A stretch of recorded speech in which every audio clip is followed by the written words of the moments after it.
सिंध के वॾे वज़ीर सैयद मुराद अली शाह चयो आहे त सिंध में आला तालीम ते घणो ध्यानु ॾिनो पियो वञे। वॾे वज़ीर जो चवणु हो त सिंध हुकूमत यूनिवर्सिटीज़ खे अरबें रुपया ॾींदी आहे।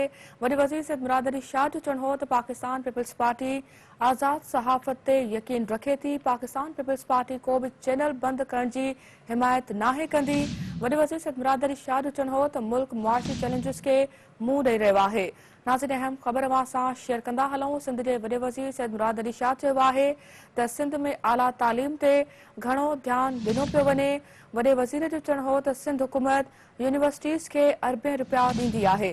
वॾे वज़ीर सैयद मुराद अली शाह जो चवणु हो त पाकिस्तान पीपल्स पार्टी आज़ाद सहाफ़त ते यकीन रखे थी। पाकिस्तान पीपल्स पार्टी को बि चैनल बंदि करण जी हिमायत नाहे कंदी। वॾे वज़ीर सैयद मुराद अली शाह जो चवणु हो त मुल्क मुआशी चैलेंजिस खे मुंहुं ॾेई रहियो आहे। नाज़रीन, अहम ख़बर अवां सां शेयर कयूं पिया। सिंध जे वॾे वज़ीर सैयद मुराद अली शाह चयो आहे त सिंध में आला तालीम ते घणो ध्यानु ॾिनो पियो वञे। वॾे वज़ीर जो चवणु हो त सिंध हुकूमत यूनिवर्सिटीज़ खे अरबें रुपया ॾींदी आहे। वॾे वज़ीर सैयद मुराद अली शाह जो चवणु हो त पाकिस्तान पीपल्स पार्टी आज़ाद सहाफ़त ते यकीन रखे थी।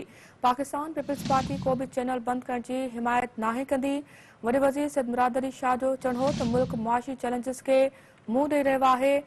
सिंध जे वॾे वज़ीर सैयद मुराद अली शाह चयो आहे त सिंध में आला तालीम ते घणो ध्यानु ॾिनो पियो वञे। वॾे वज़ीर जो चवणु हो त सिंध हुकूमत यूनिवर्सिटीज़ खे अरबें रुपया ॾींदी आहे। वॾे वज़ीर सैयद मुराद अली शाह जो चवणु हो त पाकिस्तान पीपल्स पार्टी आज़ाद सहाफ़त ते